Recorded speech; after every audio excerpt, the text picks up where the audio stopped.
नमो सिद्धाणं नमो वाईयाणं नमो उवज्झायाणं नमो लोये सर्वसाहुरम्।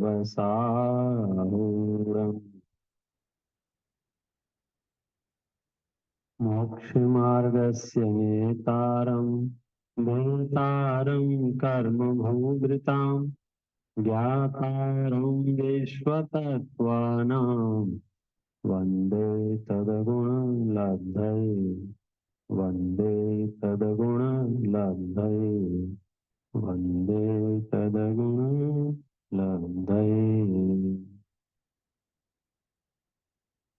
10 लक्षण महापर्व का आज तीसरा दिन है और प्रातःकालीन व्याख्यान का शायद दूसरा। कल हमने इस ग्रंथ की थोड़ी सी चर्चा की, परिचयात्मक, और कुछ चर्चा की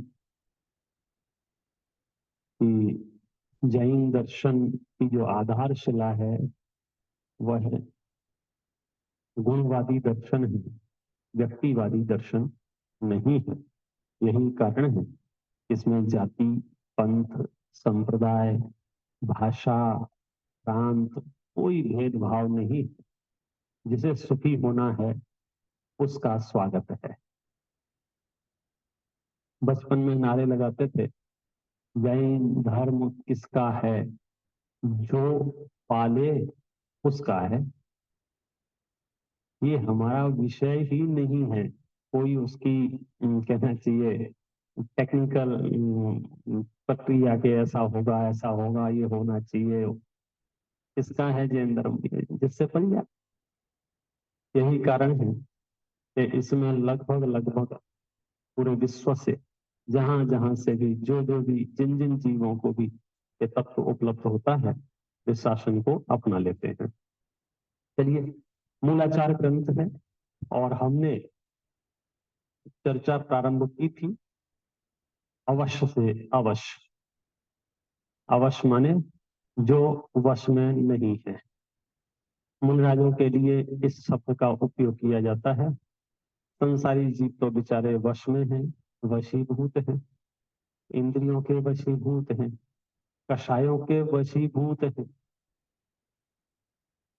पांचों इंद्रियां, कब कौन सी इंद्रिया हमको पीड़ा पहुंचाने लग जाए, कब कौन सी कषाय हमको तकलीफ देने लग जाए, इनको जीतने के उपाय इस शास्त्र में बहुत सुगम तरीके से बताए गए हैं। तीर्थंकरों की वाणी में जो कुछ भी आया लगभग लगभग वह सब शास्त्रों में लिखा गया। और कल एक बात ये भी आई थी कि आपको ये प्रश्न उत्पन्न हो सकता है कि पंडित जी हम कैसे माने कि आप जो बता रहे हो ये तीर्थंकरों की वाणी ही है, कहीं आपने मिलावट तो नहीं कर दी है कोई, या समझो आपने ना भी की हो, आपके पहले किसी ने कर दी हो और आप उसी बात को ज्यों का त्यों कह रहे हो, तो आप मिलावट वाला माल बेच रहे हो और पता चले कि हमारे पास गड़बड़ चीज आ जाए। तो ये बहुत जरूरी है, क्योंकि युग तो वास्तव में निकृष्ट है ही। नक्कालों से सावधान की तो आवश्यकता आपको लौकिक क्षेत्र में भी है। मतलब आप कुछ भी सामान लेने जाएं बाजार में, ये चित्त में भय रहता है ना कहीं ये डुप्लीकेट तो नहीं है। नाम ओरिजिनल हो और उसके अंदर जो काम हो वैसा ना हो, तो आपको डुप्लीकेट चीज ना आ जाए इस बात का भय रहता है। आप सामान भी, सब्जी भी लेने जाएं तो भी आपको चित्त में ग्रहण करने समय आप उसको कैसे ग्रहण करते हैं, वहां उसमें कुछ भी लिखा हो, बहुत बढ़िया फ्रेश फ्रूट कुछ भी लिखा हो, आप उसे ग्रहण कैसे करेंगे जब तक आप स्वयं उसे देखेंगे नहीं, जब तक आप स्वयं उसकी परीक्षा नहीं करेंगे तब तक आप लिखे हुए मार्ग को स्वीकार नहीं कर। आप टमाटर भी लेंगे तो उठाएंगे, 10 दिशाओं से देखेंगे और ऐसा लगेगा कि हाँ, मेरे 5 पैसे का भी नुकसान नहीं होगा, तो आप उसे ले लेंगे। और लगेगा नहीं, इसका कुछ अंश पूरा सही है लेकिन कुछ अंश खराब है, तो क्या करेंगे, उसको वहीं रख देंगे किसी और के लिए, अपन दूसरा उठा लेंगे। मतलब हमको आंशिक दोष युक्त वस्तु भी नहीं चाहिए। यही न्याय है ना। तो मैं समझता हूं धर्म क्षेत्र में भी ऐसा ही होना चाहिए। हमको दोष युक्त वचन नहीं सुनना चाहिए, हमको दोष युक्त जिनवाणी ग्रहण नहीं करना चाहिए, हमको सदोष कथन नहीं जानना चाहिए। अब बात यह है कि हमको कैसे पता चले कि आज जो बता रहे हो वो प्योर है कि मिलावट हुआ है। तो मूलाचार ग्रंथ में 2 गाथाएं हैं जिसमें ये लिखा है प्योर माल कैसा होता है। आपको पता चल जाएगा ना, जैसे बजाय आपको छोटे छोटे आपको रील आने लग गई है कि आप कैसे पहचाने ये प्योर है। आप इसको पानी में डाल लिए, आप इसका कलर उतर जाएगा तो समझ लेना है इसमें मिलावट है। तो ऐसे ही है, ये 2 गाथाएं हैं जिससे ये ख्याल में आएगा कि हम जो जिनवाणी की बात कर रहे हैं या जिन शासन में ज्ञान की जो बात की गई है उसका स्वरूप कैसा है। अच्छा, देखो आवाज थोड़ी सी मुझे बैक आ रही है, आपको नहीं आ रही तो ठीक है, आप कंफर्ट हैं तो अच्छी बात है। गाथा नंबर है 267, 267, और गाथा नंबर 268। ये 2 गाथाएं हैं और इसकी मूल पंक्ति है जिस पे चर्चा करनी है। तम णाणम जिन शासने, तम णाणम जिन शासने, प्राकृत की गाथा है। क्या बोला मैंने, तम णाणम जिन शासने, क्या बोला, एक बार फिर से बोलिए। तम णाणम जिन शासने, तम माने उसको, णाणम माने ज्ञान, जिन शासने माने जिन शासन में कहा गया है, उसको जिन शासन में ज्ञान कहा गया है। तम णाणम जिन शासने, उसको जिन शासन में ज्ञान कहा गया है। इसको जिन शासन में ज्ञान कहा गया है ये बताने के लिए यहाँ पर समझ लीजिए 2 गाथा। पहले मैं गाथा पढ़ देता हूँ, फिर दोबारा पढ़ूंगा तो आपको पुनः बोलने में सुविधा होगी। जैन तच्चम विभुजेज, जैन चित्तम निरुद्धति, जैन अत्ता विसुज्जेज, जैन अम्राणम जिन शासने। छोटे छोटे टुकड़ों में बोलता हूँ, अब आपको दोहराना है। जैन तच्चम विभुजेज,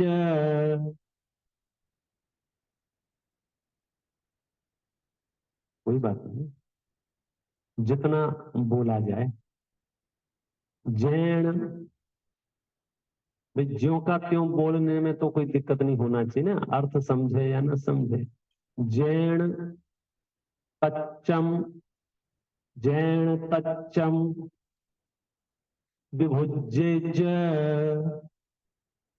जैन तच्चम विभुजेज।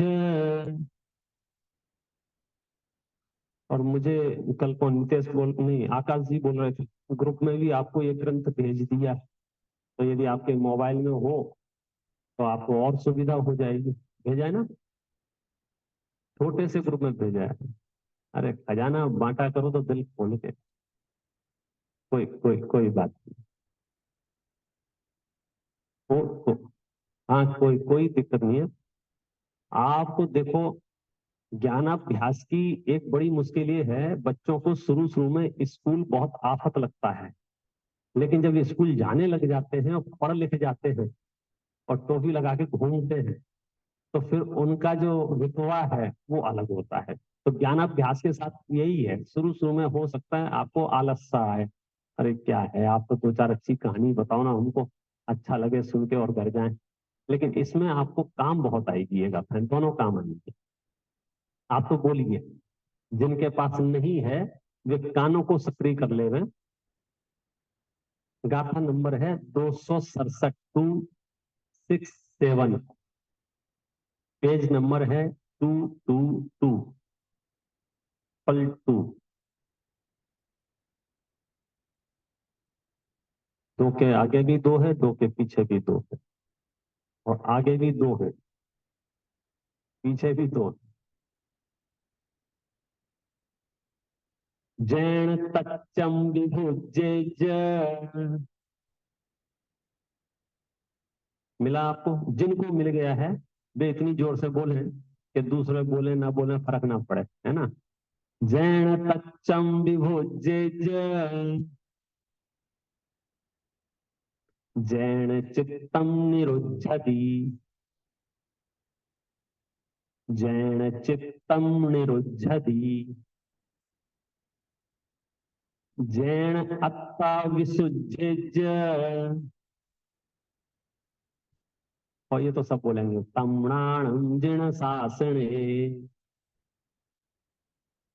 तमणाणम जिण शासने।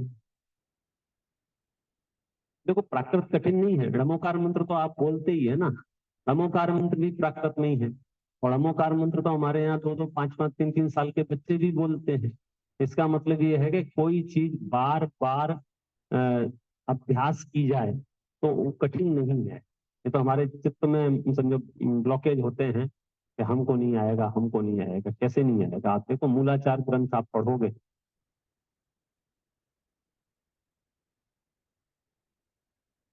मिला कितना है पीडीएफ में? 282, 282 पीडीएफ में। चलिए साहब, 267 गाता है। फिर से बोलता हूँ, अब बोलिए जिनके पास है देखिए। जैन तच्चम विभु, जैन तच्चम विभुजे ज,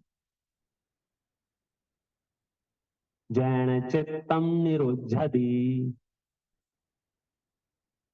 जैन अत्ता विसुद्धे ज, तम्राणम जिन शासने, तम्राणम जिन शासने।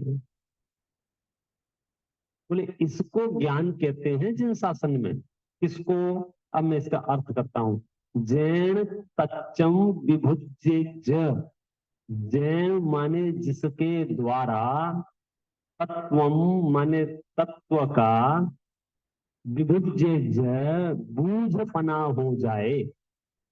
बूझपना हो जाए माने बूझना, समझते हो? बूझना, पहेलियां, पहेलियां शब्द सुना है तो उसमें शब्द आता था बूझो तो जाने, बूझो तो जाने।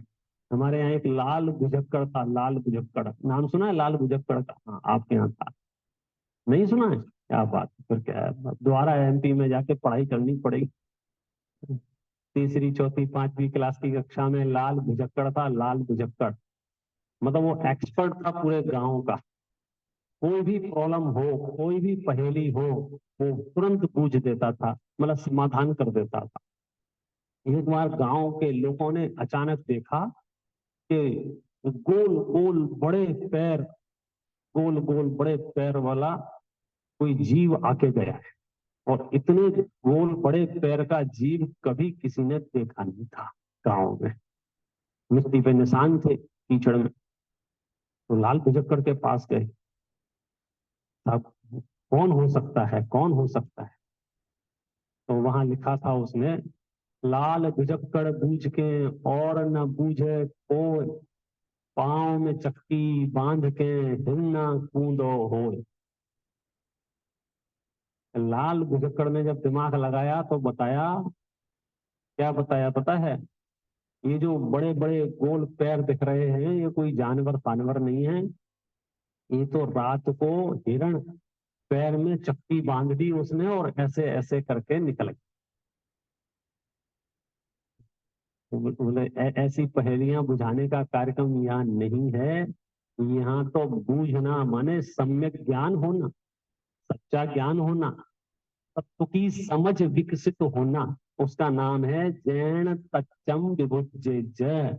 जिसके द्वारा तत्व बूझने लग जाए, जीव अजीव आश्रव बंध संवर निर्जरा मोक्ष ये बूझने लग जाए। बूझने लग जाए माने इनका भाव ख्याल नहीं आने लग जाए।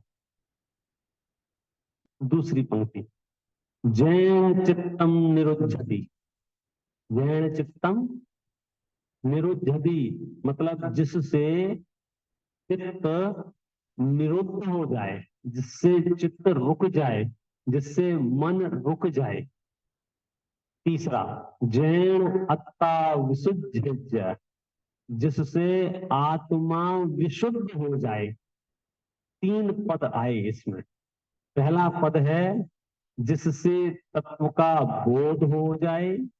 दूसरा पद है जिससे मन का निरोध हो जाए। तीसरा पद है जिससे आत्मा शुद्ध हो जाए। प्राकृत में ना बोल पाए तो कोई बात, हिंदी में दोहराइए। जिससे तत्व का बोध हो जाए, जिससे तत्व का बोध हो जाए, जिससे तत्व का बोध हो जाए, जिससे मन का निरोध हो जाए, जिससे मन का निरोध हो जाए, जिससे मन का निरोध हो जाए, जिससे आत्मा विशुद्ध हो जाए, जिससे आत्मा विशुद्ध हो जाए, जिससे आत्मा विशुद्ध हो जाए। तम प्राणम जिन शासने, उसको जिन शासन में ज्ञान कहते, बाकी तो कचरा है।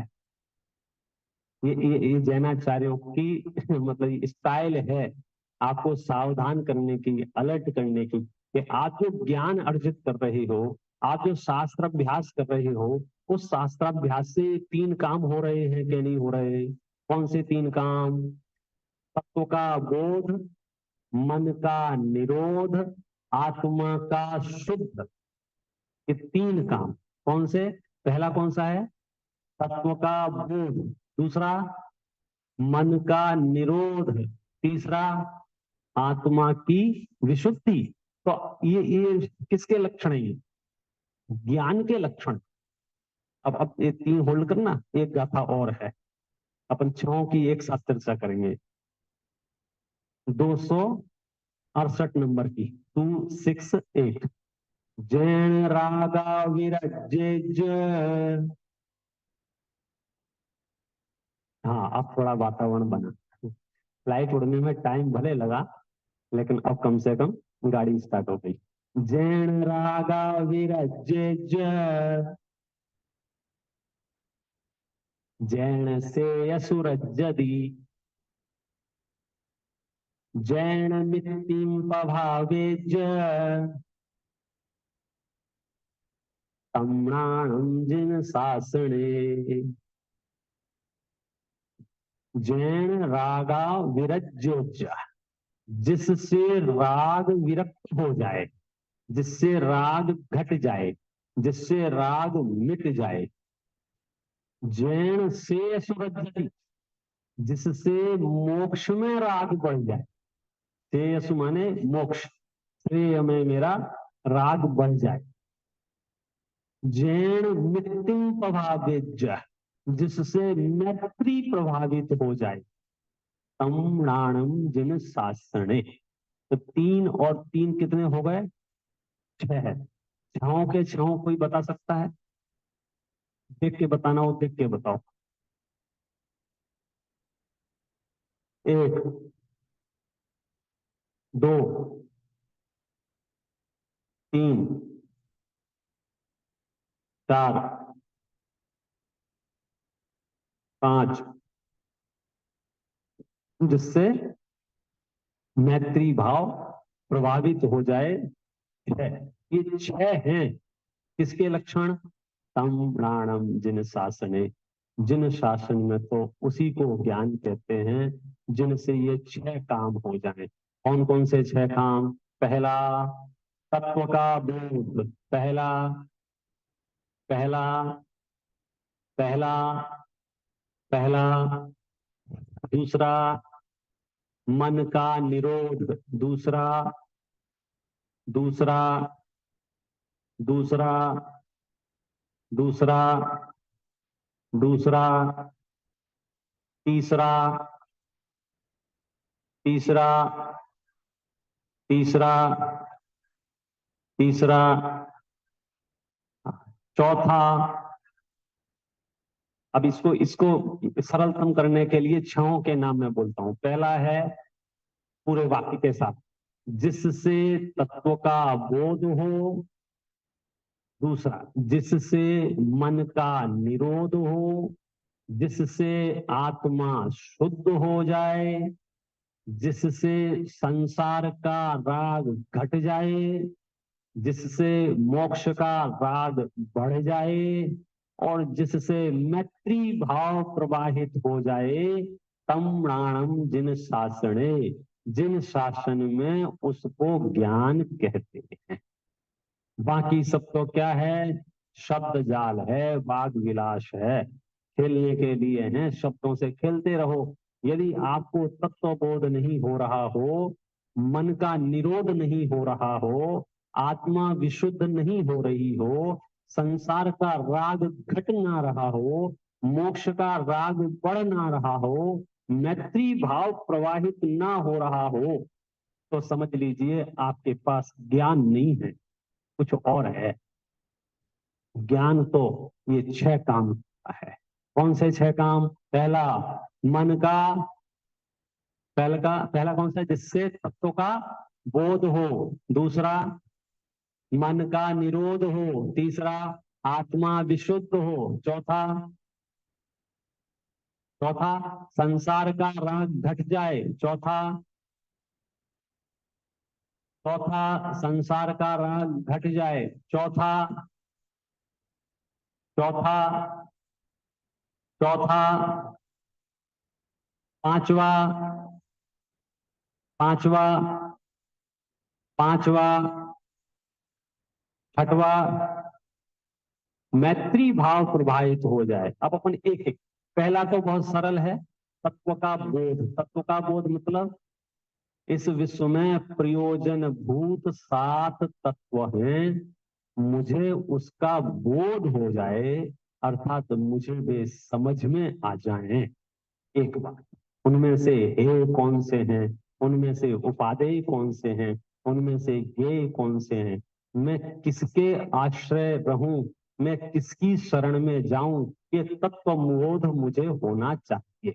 ये पहला उसका। अच्छा, तत्व बोध होगा तो क्या होगा? मन का निरोध होगा ही होगा। अगर तत्व का बोध होगा तो फिर वो मन वशीभूत नहीं रहेगा, फिर मन अवश हो जाएगा, फिर मन आजाद हो जाएगा, क्योंकि उसको तत्व बोध हो गया है। फिर मन भयभीत नहीं होगा, फिर मन शंकित नहीं होगा। आप अगर उसकी लिस्ट उठा के देखेंगे तो कहेंगे फिर मन निशंकित हो जाएगा, फिर मन निकांक्षित हो जाएगा, फिर निर्विक चित्सा, वो अमोल दृष्टि, उपगोहन, स्त्रीकरण, वात्सल्य, प्रभावना, मतलब मन जो विषय कषायों में भाग रहा था, वहां से उसका रुक जाना स्वयं भी हो जाएगा, यदि तत्वबोध होगा तो तत्वबोध होना, तत्वबोध होगा तो मन का निरोध होगा, और जिसके मन का निरोध हो जाए उसकी आत्मा विशुद्ध ही दिखेगी आपको। उसकी आत्मा विशुद्ध, एकदम निर्मल। हाँ हाँ। साथ में क्या होगा कि एक साथ तो बटन दबा के मोक्ष होगा नहीं, धीरे धीरे राग घटेगा, ऐसे ही होगा ना। तो धीरे धीरे राग घटेगा माने पहले राग का विषय घटेगा। पहले राग का विषय समझो संसार, तो संसार का राग घटेगा और मोक्ष का राग बढ़ेगा। ये ज्ञान की विशेषताएं हैं। और सबसे बड़ी चीज जो है 6वें नंबर का पद, मैत्री भाव प्रवाहित होना। क्या है ये मैत्री भाव? क्या चीज है? बड़ा बोलने में जितना सरल है ना ये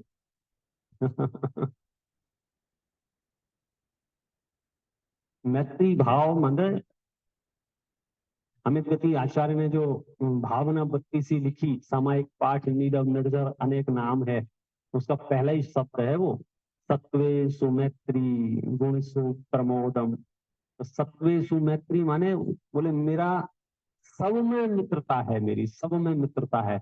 सब में माने तो शब्द लिया उन्होंने सत्वेशु। सत्वेशु माने जिन जिन की यहाँ सत्ता है वे सब मेरे मित्र हैं। जो जो यहाँ हैं सब मेरे मित्र हैं। यहाँ माने इस हॉल में नहीं, इस हॉल के बाहर भी, और अकेले न्यू जर्सी में नहीं, पूरी अमेरिका में, पूरी अमेरिका में नहीं, पूरे विश्व में। फिर वो दीवारें नहीं है ये मेरा मित्र देश है कि मेरा शत्रु देश। सुनो, सम्यक ज्ञान जिसके अंदर में प्रकट हुआ है, फिर उसके जीवन में कोई शत्रु तो बचता ही नहीं है, कोई दुश्मन तो उसे नजर आता ही नहीं है। और उसका कारण अपने अपने वो फैक्टर हैं, उसकी चर्चा अपन अलग अलग समय पर कर रहे हैं। जैसे क्षमा के दिन अपन ने कर्म सिद्धांत के आधार से कह दिया कि हम किसी को शत्रु कैसे मान सकते हैं, उसका तो कोई दोष है ही नहीं। जिसके हृदय में ये मैत्री भावना प्रवाहित हो गई, वो समझ लीजिए, अगर गृहस्थ है तो सम्यक दृष्टि बन गया, आगे बढ़ गया तो अनुव्रति हो गया, और आगे बढ़ गया तो महाव्रति हो गया, और आगे बढ़ गया तो अनंत सिद्ध परमात्मा के रूप में विराजमान हो गया। मैत्री भाव के लिए आपको थोड़ी सी ताकत चाहिए, ये महसूस करने के लिए कि मैं और बाकी चैतन्य सत्ताएं, इनमें कुछ भी अंतर नहीं, कुछ भी। आप कैसी बातें कर रहे हो? अंतर तो है, हमें तो दिखता है अंतर। उनके पास 6 गाड़ियां हैं, इसके पास 1 गाड़ी है, उसकी शक्ल ऐसी है, उसकी शक्ल ऐसी है, उसका वजन ऐसा है, उसकी हाइट ऐसी है, उसके साथ ऐसा है, उसके साथ ऐसा है, ऐसे अलग अलग अलग अलग आपको दिखे कदाचित। तो उसके लिए कल वाला जवाब जाएगा, बोले कि तुम्हें दिख रहा है वो क्या है? पर्याय। पर्याय कैसी है? हरभंगोट। तो टेम्परेरी बात मत करो, परमानेंट बात करो। तो मैत्री भाव का जो आधार है वो क्या है? कि आत्मा के द्रव्य और गुणों की समान। अब इस धरती पर आप देखो, 2 आत्माओं को देखो, अंतर क्या है? अच्छा समझो मैं यहाँ बैठा हूँ समझो, और आप हिमांशु भाई नीचे बैठे हो, मैं बोल रहा हूँ, आप सुन रहे हो, दोनों में क्या अंतर है?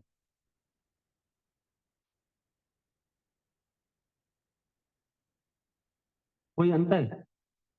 तो पर्याय का, तो पर्याय तो पहले अपने साइड में रख दी ना। तो जैसे ही पर्याय साइड में रखी, तो फिर अंतर नहीं है, अंतर नहीं है तो अब हम मित्र हो गए। अच्छा, मित्रों में क्या होगा कि जब समान है तो फिर कोई दूसरी समस्या नहीं। मैं मित्र की परिभाषा शब्दों में शायद ना समझा पाऊं, क्योंकि विचित्र काल चल रहा है, अलग अलग डेफिनेशन नए नए तैयार होती रहती हैं।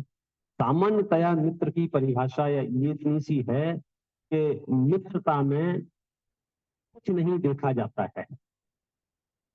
मतलब अब कैसे उसको एक्सप्लेन करें कि सब एक 15 साल का बालक और एक 70 साल का बालक, मतलब वृद्ध, दोनों बोलो मित्र हो सकते हैं कि नहीं हो सकते? मतलब मित्र में उम्र बाधक नहीं है। अच्छा, एक के पास बहुत पैसा हो और एक के पास ना के बराबर हो, दोनों मित्र हो सकते हैं कि नहीं हो सकते हैं? कि पैसे का उसे कोई लेना देना नहीं है। तो ऐसे ही एक बहुत ब्रिलियंट हो, बहुत ब्रिलियंट, और एक एवरेज स्टूडेंट हो, दोनों मित्र हो सकते हैं कि नहीं हो सकते? अब ये मित्रता एक ऐसी चीज है कि आप इसकी जो है आनंद की कल्पना नहीं कर पाएंगे। अब मेरे मित्र को कभी लाभ पहुंचे किसी भी वजह से, तो बोलो मुझे खेत चिंता हो सकती है कि नहीं हो सकती। कोई लोग मुझे ज्ञान देने आए, तुम्हारा हक था, और उसे समझो क्रेडिट मिल गया या उसे लाभ मिल गया, तो मैं मन ही मन क्या कहूंगा, एक ही बात, मेरा ही तो मित्र है। तो आप अगर सच में मैत्री भाव रखते होंगे तो आपके अंदर राग द्वेष शून्यता को प्राप्त हो जाएंगे। तो मैत्री भाव किसके प्रति रखें, किसके प्रति मैत्री भाव रखें कि पूरे विश्व की पंचायत बाद में करना, पहले तो हमारे आसपास जो लोग दिख रहे हैं उन्हें आप मैत्री भाव से देख पा रहे हैं कि नहीं देख पा रहे, हम अपने साधर्मियों को मैत्री भाव से देख पा रहे हैं कि नहीं देख पा रहे हैं, हमारे मंदिर में जो विजिट कर रहे हैं उनको सबको समान देख पा रहे हैं कि नहीं देख पा रहे। कि जैसे ही हम उन्हें समान देखेंगे तो फिर राग द्वेष खत्म हो जाए। फिर अगर समझो हिमांशु भाई की भी तारीफ हो रही होगी तो भी लगेगी मेरी तारीफ हो रही है क्योंकि वो मेरे मित्र हैं। फिर आकाश की तारीफ हो रही होगी तो हाँ सब मेरी तारीफ हो रही है, आकाश भी मेरा ही मित्र है। तो अब जब पूरे ही मंदिर में हर व्यक्ति मेरा मित्र है तो उसमें से जो भी जहां भी सम्मान को प्राप्त हो, प्रगति को प्राप्त हो, समृद्धि को प्राप्त हो, तो वो लोग मुझे राग द्वेष होगा क्या नहीं होगा। कदाचित किसी से मेरी मित्रता ना हो, उसको लाभ हो, उसकी प्रशंसा हो, उसका यश हो, तो तकलीफ होती है। तो इसलिए यदि सम्यक ज्ञान अर्जित हम कर रहे हैं तो उसका आधार ही ये है कि उसमें मैत्री भाव प्रवाहित होता है, और मैत्री भाव प्रवाहित हुए बिना आप समझ लीजिए धर्म आप कर नहीं पाएंगे, मोक्ष मार्ग में आगे चल नहीं पाएंगे। आपको पद पद पर कंपटीशन फील होने लग जाएगा, पद पद पर आपको तनाव लगने लग जाएगा, मतलब हर कदम पर आप मान कसाय से पीड़ित होने लग जाएंगे, वो आपको पता नहीं चलता है। लेकिन जैसे जैसे आगे बढ़ते हैं वैसे वैसे आपको समस्याएं सामने दिखने लग जाएंगी, और वो समस्याएं इतनी तरह की होंगी कि शब्दों में लाना ठीक नहीं है। वेशभूषा की हो, रहन सहन की हो, खान पान की हो, उठने बैठने की हो, कहीं भी किसी भी बात से कोई भी कभी भी राग द्वेष कर सकता है, और मित्र है मेरा तो कोई समस्या नहीं। मित्र के सभी व्यवहार मित्रता की कैटेगरी में होने से राग द्वेष जन उत्पादक नहीं होते। तो इसलिए हमें यदि अपने मन को विशुद्ध रखना हो, अपने मन का निरोध किया है, सब चीजें हुई हैं, तो फिर मैत्री भाव प्रवाहित होना चाहिए, मैत्री भाव प्रवाहित होना चाहिए, सबके प्रति मैत्री भाव होना चाहिए, सबके प्रति।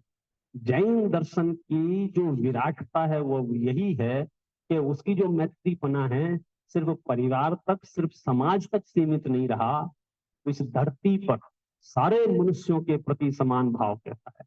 न केवल सारे मनुष्यों के प्रति, सारे त्रियंचों के प्रति।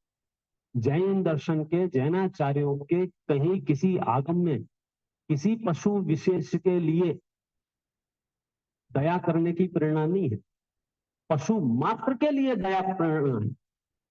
जीव विशेष के लिए दया प्रेरणा नहीं, जीव मात्र के लिए दया की प्रेरणा है, क्योंकि वहां उनकी दृष्टि में ये भेद नहीं है कौन सा कि चार इंद्रिय है कि पांच इंद्रिय है, कि वहां तो ये कहते हैं सब जीवों की रक्षा हो, सब जीवों की। आप पढ़ लो पूरे जनागम में सर्वत्र, पूरी दुनिया में दया के जो कोटे हैं वो बहुत छोटे छोटे, अपनी जाति, अपना पंथ, अपनी संप्रदाय, अपने लोग, और बहुत बड़े दिल वाले होंगे तो सारे मनुष्य, उन्हें त्रियंचों से कोई लेना देना नहीं है, मरे जिए।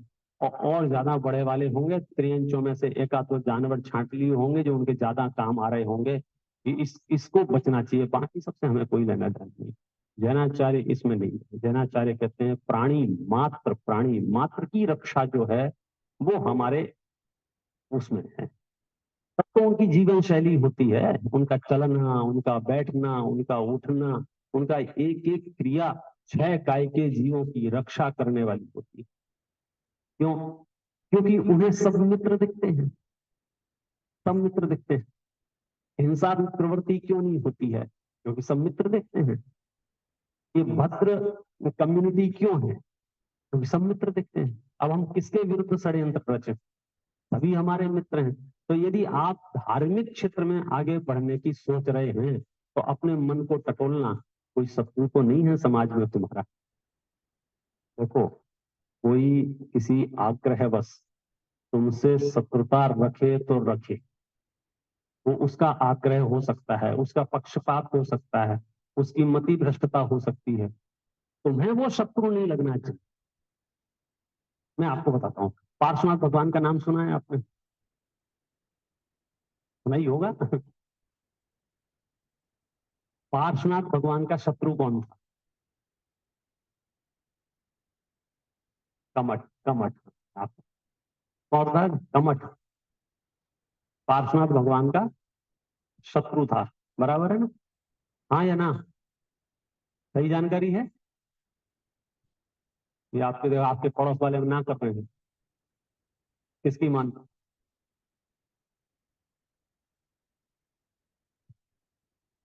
देखो, कमठ का शत्रु कौन था? पार्श्वनाथ। ये सेंटेंस सही है। इसमें इसमें कोई करेक्शन नहीं करना मुझे, क्योंकि कमठ का 24 घंटे चिंतन मनन, प्लानिंग, सोच विचारधारा, और शकल दिख जाए और घबराने लग जाए, तो ये कमठ का शत्रु तो था कौन? पार्श्वनाथ भगवान। लेकिन पार्श्वनाथ भगवान का शत्रु कमठ था क्या नहीं था? मतलब ऐसे समझ लो ना, शत्रुता। शत्रुता माने भावनात्मक होगी। तो पार्श्वनाथ के अंदर किसके प्रति शत्रुता थी? किसके प्रति? कमठ के प्रति। अच्छा, कमठ में स्पष्ट है। तो आप क्या हो रहा है? अब देखना, 3 लोक के नाश होने वाले हैं, 8 कर्मों का नाश करने वाले हैं। उसके बावजूद भी कमठ यदि अपने आग्रह से उनसे शत्रुता रखे तो रखे, पार्श्वनाथ शत्रुता नहीं रखते। ये कला सीखनी होगी आपको। आपको उस फार्मूले से बाहर निकलना होगा। टिट फॉर टैट जो चलता है ना, कि इसने मेरे साथ ऐसा किया है, उसने मेरे साथ, किसी ने कुछ नहीं किया है भाई साहब। तुम्हारे बांधे हुए कर्म बीच बीच में उदय आते रहते हैं और तुम्हें भ्रम हो जाता है किसी दूसरे ने कुछ किया है। यदि आपने जैन दर्शन के क्षेत्र में एक कदम भी आगे रखा है, अब आपका कोई शत्रु नहीं है। एक भी, क्योंकि आपके पास एक भी शत्रु हुआ तो फिर आप सामायिक कैसे करोगे? स्वाध्याय कैसे करोगे? आप ध्यान कैसे करोगे? आप तत्व विचार कैसे करोगे? आप पूजा कैसे करोगे? ऐसा कोई मुझे शत्रु माने, इतनी आजादी दो उसे, उसकी मर्जी है। उसे कोई मुझे शत्रु माने, ये उसका ज्ञान और उसका श्रद्धान और उसकी वृत्ति, जो कुछ भी कहो, उसका डिपार्टमेंट है। मैं किसी को शत्रु नहीं मानता। और ऐसा नहीं सिर्फ मानता नहीं हूं, सच में मेरा कोई शत्रु है नहीं। कैसी बात करते हो? शत्रु नहीं है, हमने साक्षात देखा है। वो तुम्हारे विरुद्ध षड्यंत्र रच रहे हैं, उन्होंने ऐसा कर दिया है, उन्होंने वैसा कर दिया है। उन्होंने कुछ भी नहीं किया है। या तो छोड़ो, जैन दर्शन की गहराई में जाओगे, मैं इसी मूलाचार ग्रंथ से बताऊंगा, कोई कुछ कर नहीं सकता है। कोई कुछ कर नहीं सकता है। चक्र होता है, चक्र नाम सुने? कहाँ सुने? हाँ, भरत। भरत के पास उस चक्र का पावर मालूम है आपको? अगर चक्र चला दिया जाए, शायद वेपन ही है एक तरह का, हथियार है ना। तो वो चक्र जो है, वो चक्र चलाया जाए तो बोले सामने वाले का नाश करेगा क्या नहीं करेगा? चक्र का। अच्छा, चक्र चक्र कितना नाश करेगा? खरोंच आएगी या बाल उड़ा के आ जाएगा? मतलब क्या क्या करेगा? चक्र चलाना मतलब उनके पास और भी हथियार होंगे। मतलब छोटे मोटे पत्थर होंगे जिनको फेंक के मारे गुस्से में, फिर और बड़े होंगे, फिर तलवारें होंगी, फिर गदा होंगे, फिर और दूसरे होंगे। चक्र तो सबसे बड़े हथियारों में है मेरी समझ। ब्रह्मास्त्र जैसा है ना, सबसे बड़ा हथियार है चक्र। भरत के पास, और भरत ने वो चक्र चला दिया। मुझे बताओ बाहुबली का क्या बिगड़ा? क्यों? भाई साहब, बिगड़ने के लिए खुद का भी तो कर्म का उदय शामिल होना चाहिए ना। यदि उस जाति का कर्म का उदय ना हो तो पूरी दुनिया सबसे बड़ा चक्र भी तुम्हारे ऊपर चलाएगी, 3 राउंड लेके नमस्कार करके रिटर्न। हम इतने भयभीत रहते हैं, इतने डरपोक किस्म के हो गए हैं। और आश्चर्य और दुख तो तब होता है तीर्थंकरों के मार्ग में आकर के भी भयभीत रहे, मतलब बहुत अभागे जैसा लगते हैं, अभागे हैं बेचारे। धर्म सुनते नहीं है, जिनवाणी पढ़ते नहीं है, शास्त्र अभ्यास करते नहीं है। जैनाचार्यों ने प्राणी मात्र को अभय दान दिया है। जीवन की पहली शिक्षा है डरो मत, निर्भय रहो, डराओ मत। क्योंकि यदि आप निर्भय रहोगे तो आप तत्व विचार कर सकते हो, तत्व चिंतन कर सकते हो, सब धार्मिक क्रियाएं कर सकते हो। और डरते रहोगे तो कर्म बंधन करते रहोगे। इसलिए मैत्री भाव को अपने हृदय में समाने के लिए ये कहा गया है। तो ये 6 पद कहे, मुझे एक बार 6 पद आज जो सुना सकते हो सुनाए, नहीं तो मैं एक बार फिर से रिपीट करता हूँ। देखो, सबसे पहला है, जिससे तत्व का बोध हो जाए, तत्व का बोध हो जाए, मन का निरोध हो, आत्मा विशुद्ध हो,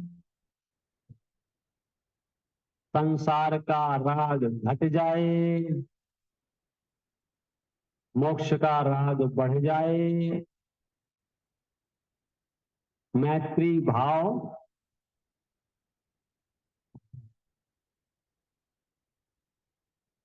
108 बार माला जपना कर जाए। क्या है, कई चीजों की आदत नहीं हो ना, धीरे धीरे रटने की आदत छूट गई। सिर्फ रटना बहुत बेकार, बहुत बेकार है। सिर्फ रट के क्या करोगे? समझो समझो। ये थ्योरी जब से मार्केट में आई तो इतना ज्यादा समझने पर उतारू हो गए कि वो रटना छोड़ ही दिया। रटना किस लिए था कि भाई साहब, समझना किसको है पहले ये तो बताओ। मैं तो अभी पाठशाला में बच्चों को जैसे शुरू के 1 घंटे से पाठ चलता है, पूरा 1 घंटे पाठ चलता है, और कुछ नहीं। सारे बच्चे आ गए, 150-200 बच्चे जितने आ गए, और पाठ शुरू कर दिया।